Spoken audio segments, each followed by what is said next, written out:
everyone. This is Tommy here with Outrider USA. Just wanted to have the chance to share with you a little bit. One of the questions we get asked a lot here at Outrider is how much of our machines are made here in the United States. So it's a really great question, and since we started back in 2009, as much as possible we wanted to make our machines in the US. There are a couple reasons for that. One of the reasons is we want to support American workers as much as we can, and also we want to uphold our quality as high as we can. And honestly, in 2009, when the electric bike world was really starting to gain some steam, we had tons and tons and tons of electric bikes out there that were getting imported from China in massive shipping containers, and the quality was just very poor at that time. And so we were really fighting against this reputation that electric bikes had at the time, that they were slow, they couldn't climb hills, they were unreliable, they were not waterproof, and they were easy to damage and destroy. And growing up as a motorhead myself, I just couldn't sit with that, because we always had the standard that we had tractors at the farm and motorcycles and dirt bikes and these vehicles that have been sitting out in barns and fields for years, and they work reliably and wonderfully. We wanted to bring that level of quality and that standard of quality to our machines that we create. So as we were designing the machines, we were designing them in Boone, North Carolina, which is a very brutal environment with many steep hills, to test the durability of our motors and our batteries and our controller systems.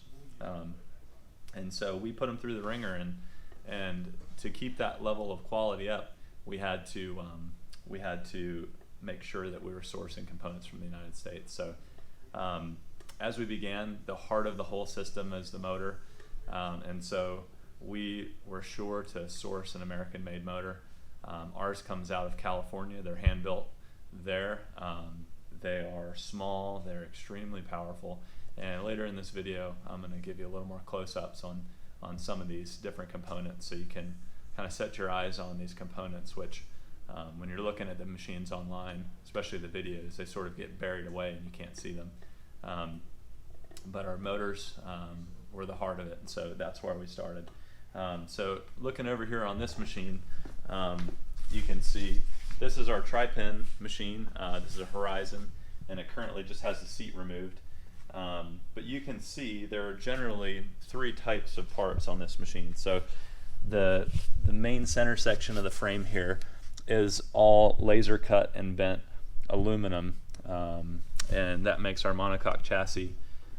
That laser cut aluminum is cut in Florida and bent in Florida, and then we weld it here in North Carolina. So this sheet metal part is one of the three main types of components that go into these machines. So of course here's another stainless steel sheet metal part. We've got another aluminum sheet metal part. Our drive system mounts are steel sheet metal. So lots of plate and sheet metal parts on the machine. Those are all laser cut in Florida, and the quality on them is just exceptional. The fitment, when they come back, like a part like this, when it comes back, and I'll show you the fitment, the fitments are just fantastic. So we've got a lot of confidence in our cutter, and it's just a top-notch product. So so sheet metal is the first one. You can see another sheet metal part there. The second type of part is a tubing part. Most of our tubes, almost all of our tubes, are also laser cut. Those parts are cut in Alabama. So you can see on the front end is really a showcase of a lot of laser cut tubes. So we've got this control arm tubing here that's laser cut, this bent tubing here for the control arm that's laser cut. All of these tie rods and push rods are laser cut steel tubes, chromoly steel. We've got aluminum bent tubes for the handlebars that are laser cut, and some complicated square laser cut tubes down through here, which are all the jigging points for all the front end components. So that stuff fits together like Legos. It really works great. And then the third type of component is a CNC part, and those are the more complex components. They start out with a solid chunk of aluminum or steel, and then they're machining it down to its finished product. And so the CNC milled products that we get are out of the West. Most of them come out of Wyoming. So our steering cam here, which is central to our steering system, you can kind of see it from the top here pretty well. This part is very complex, lots of different angles and cuts on it, and that is an aluminum part that's CNC cut. And so you can see that's a very complex part. And you've got things like bearings that press in. And what you'll see on a lot of lower quality CNC parts is the fitments aren't quite right, so the bearing will fit in very loosely, or you have to drill it out or modify it to make it work correctly. But these parts are really high quality. They have nice finishes on them, and most of all, they're reliable and they're very strong, so that's very important. From there, we have kind of some other unique parts. We've got carbon core belt drive system, and this carbon belt drive system and the pulleys are manufactured in the Midwest in Illinois, and that's a very high quality pulley system. Instead of a belt drive, or instead of a standard non-carbon core belt drive or a chain drive, this allows it to be very quiet, maintenance free, and it just works great.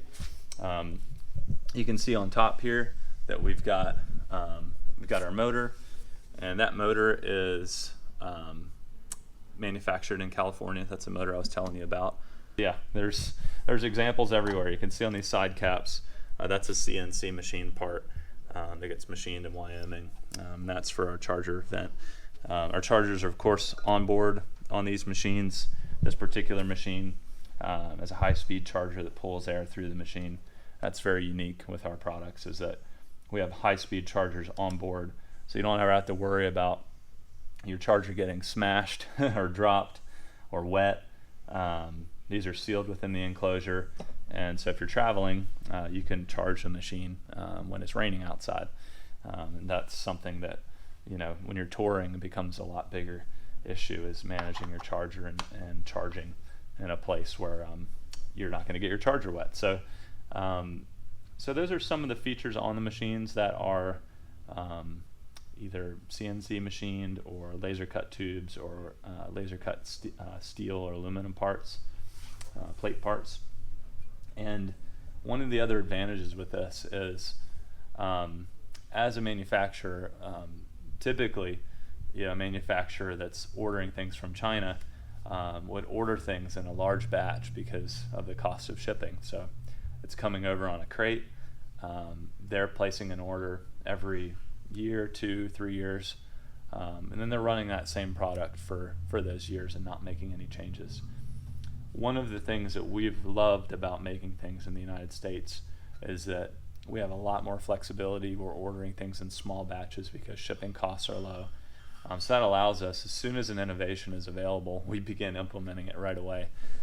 So that's why a lot of our machines can have range numbers that are so far ahead, or motor efficiency numbers that are so high, or better suspension, or chassis improvements. It's because of our flexibility with our manufacturers that as soon as we discover an opportunity to improve the product, we begin implementing it right away. We don't have to wait 2 or 3 years down the road for that to begin to be implemented.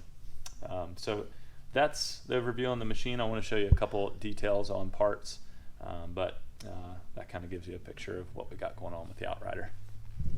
All right, so I wanted to give you guys a closer up, detailed view of this motor and gearbox combo. So we're using, of course, a brushless motor, and this motor is just fantastic. It's really what has stuck with our machines from the beginning. It's the same motor that took us up Pikes Peak setting the record on the hill climb on Pikes Peak with 2 of our machines, getting first and second on that hill climb. Both of those machines also did that with just a single motor that's just like this one, averaging over 30 miles an hour up the mountain. So the motor is amazing. It was developed for flight, for different forms of flight. It is incredibly power dense and also incredibly efficient. So something that you're going to find with a lot of really high power systems out there, like these 4,000 or 5,000 watt bikes that are typically using in-wheel hub motors, is that they're using a very large, very heavy motor, and it is able to pull 4,000 or 5,000 watts because of its thermal mass, because it's just huge and heavy and it has a lot of capability to build up heat without overheating, just because it's so heavy and so large. Those motors are typically operating with efficiencies that are 80% or even in the high 70s. So what that means is when you're running that thing hard, maybe 70 or 80% of that power is actually getting put to the ground. The rest of it's getting blown off as heat. So that means that when you're riding hard, you're not going to get the range numbers that are advertised, or they're going to be really degraded compared to what they should be if you're running an efficient motor. So with this motor, it actually peaks out at 94% efficiency, and it stays over 90% up to its maximum power rating. So it's really incredibly efficient. And it's just 4 pounds. It's about the size of a little fat short soda can. But it's capable, the motor itself, of putting out up to 10 horsepower. So this motor actually will spin also up to 14,000 RPM. So it's just a screamer. It's super fast, super high performance motor. But yeah, it's without the trade-off of efficiency, and it's without the trade-off of being extremely heavy.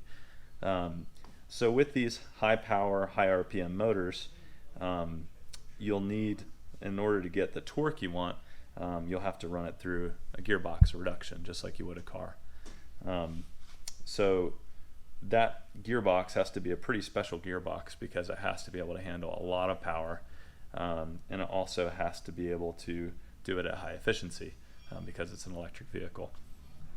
All right, so we talked about the motor a bit. I want to talk to you guys about this gearbox a little bit. Of course, I mentioned earlier, but this motor is an American-made motor, which is just fantastic.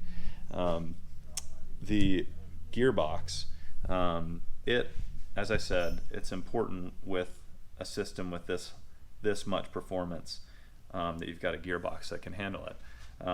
And if you look for a traditional gearbox, it can handle about 14,000 RPM input speeds, and also handle over 5.5 horsepower.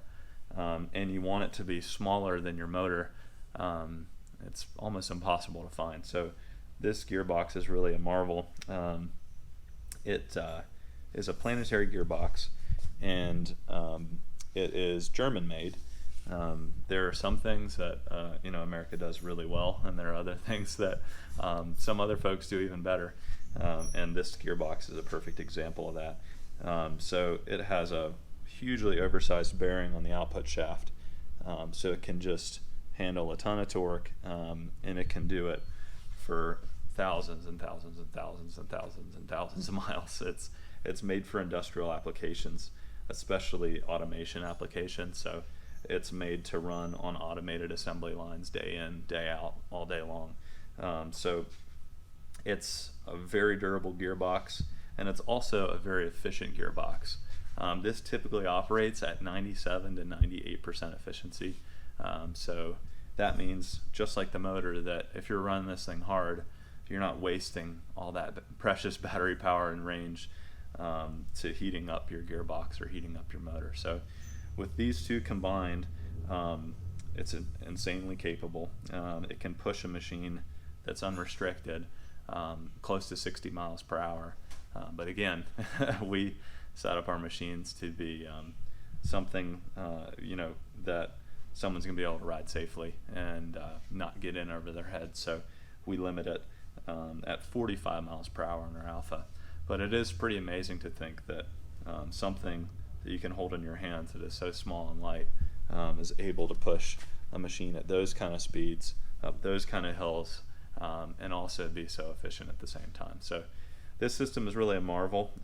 One of the things about it that is so special also is that it's a mid-drive system. So the advantage of this is, while most systems out there are hub motor systems, a mid-drive system is unique because you can change out your gearboxes for different ratios.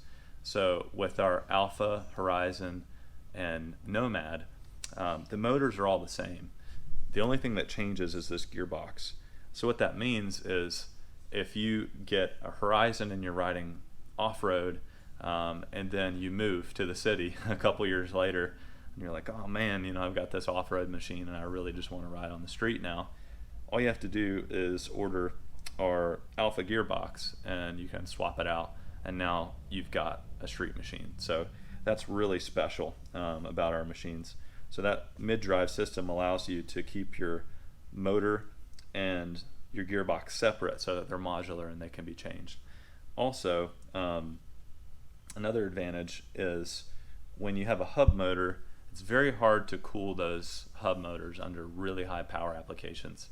The main way it's being done is with a cooling agent that is basically a liquid that is within the hub itself and is able to keep the whole assembly cool. And that is really good. That works well. However, it introduces a bit more drag, and also there are still limits. Ultimately, a bit of liquid in there can only go so far.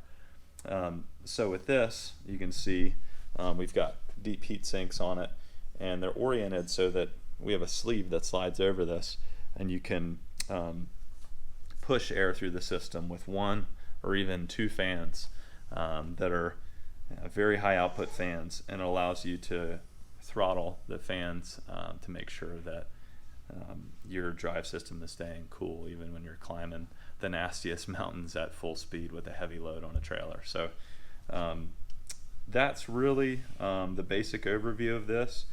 Again, just wanted to reinforce what you get in this heart of your Outrider and how different it is than the dime a dozen hub motors. Of course, we recognize that there's a budget that's allocated to these kind of machines, and the hub motors are without a doubt more affordable, and the quality has gone up. So we don't want to put down those systems because they do work well.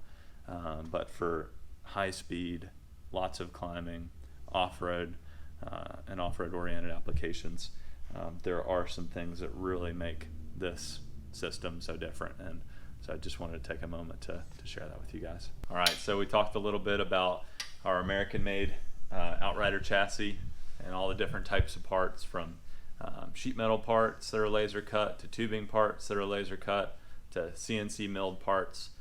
Just wanted to show you guys some examples of these parts and show you just a little bit of a look into the process. So here's a great example of a part that is laser cut from a flat sheet of aluminum, and then it gets CNC bent, which just basically means that there's a computer controlled bender that is bending these up. And you can see at that seam right there is a great example of just how precise the bending is. It's just amazing how these, taking these huge pieces of material and bending them up and then having these perfect edges. So really a fun part to look at. And this is actually our central, what we call spine support on our main enclosure, our monocoque enclosure. So this part would go right down the middle of the machine on the inside of the box, reinforcing the whole center section of the bike, the rear shock mount, the front bulkhead mount, and just the really unique Outrider architecture that allows the front end to be removable and modular, and that rear end to also be removable and modular. So the heart of any electric vehicle is the drivetrain, and of course the motor is a really important part of that, and we've talked about that a lot.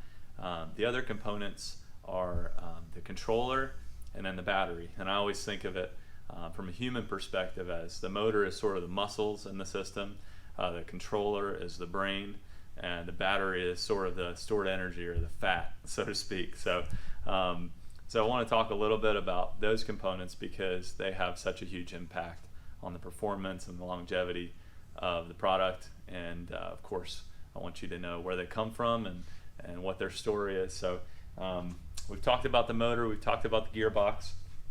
So the controller you can't see right now because it's buried in the machine, but the controller is manufactured by an American manufacturer in Kansas, and they source some of their components from Mexico, but it is an American-made company, and they've been a long-standing company that's been known for incredibly powerful and effective controllers. And so we didn't have to go far for those, and we've been using those for over 10 years.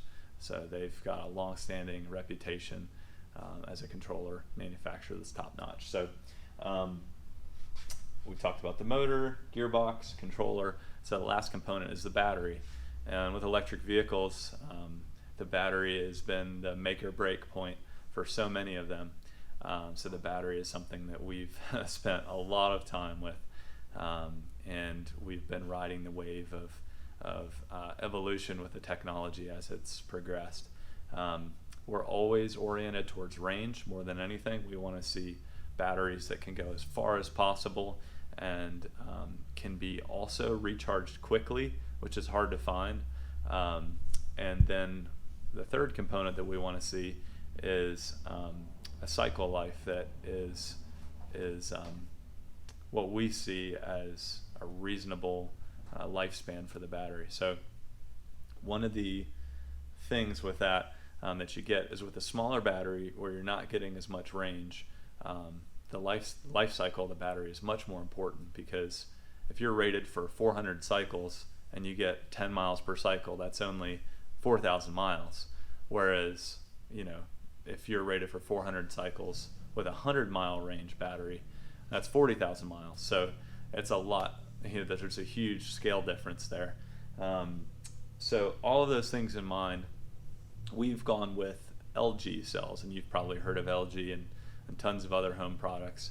And LG's 18650 cells, we found that they have the best balance of performance, reliability, safety, longevity, and ability to be charged quickly. So from what we've seen, they've been the best, and they're offered at a reasonable price point. They're definitely not the cheapest, but they're also definitely not the most expensive. So we've been really happy with those.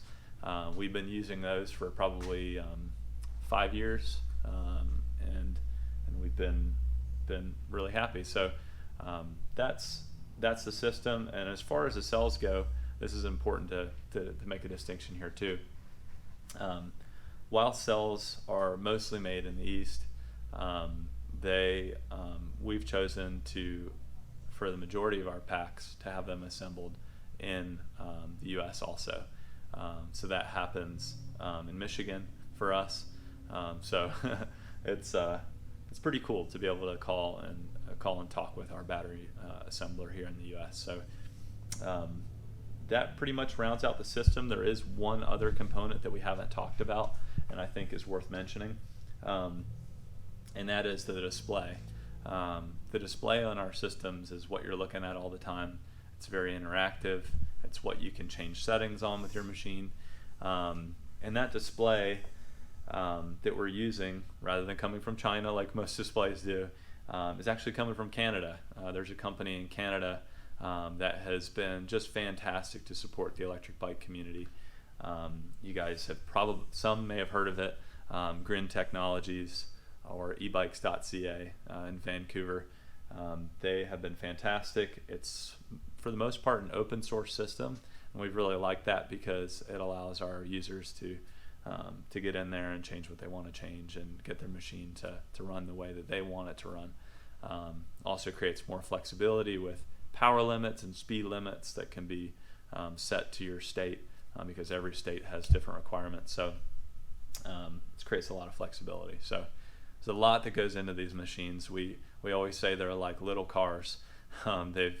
They've got all the technology of an electric vehicle, but it's just in a smaller form factor.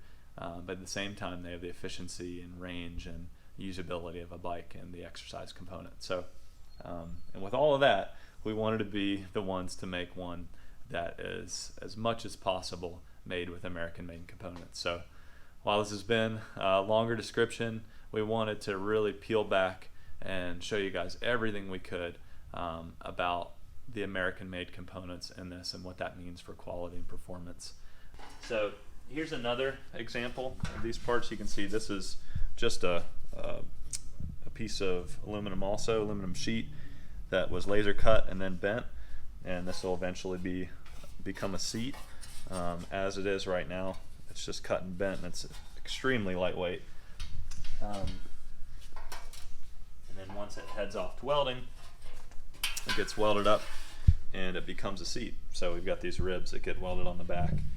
But what I wanted to point out here with this is that while all this cutting and machining and assembly is done here in the US, the other thing that's done locally, and this is very important to us because a lot of times the quality gets lax with welding, but welding is done for us just about 5 miles down the road from our shop. And so it's aluminum welding is not easy, and there's really an art to it and managing the heat and the welding, but they do a fantastic job, and that's really a key part to our quality. So all of our corners on our enclosures and just this whole chassis structure is all welded together by our local welder right here in Western North Carolina. So so here's another part that's a great example of it. This is our boom that goes out on the center that holds the pedals and holds your display, and even a footrest if a machine has a footrest. So this is another locally welded part, as all of our welded parts are.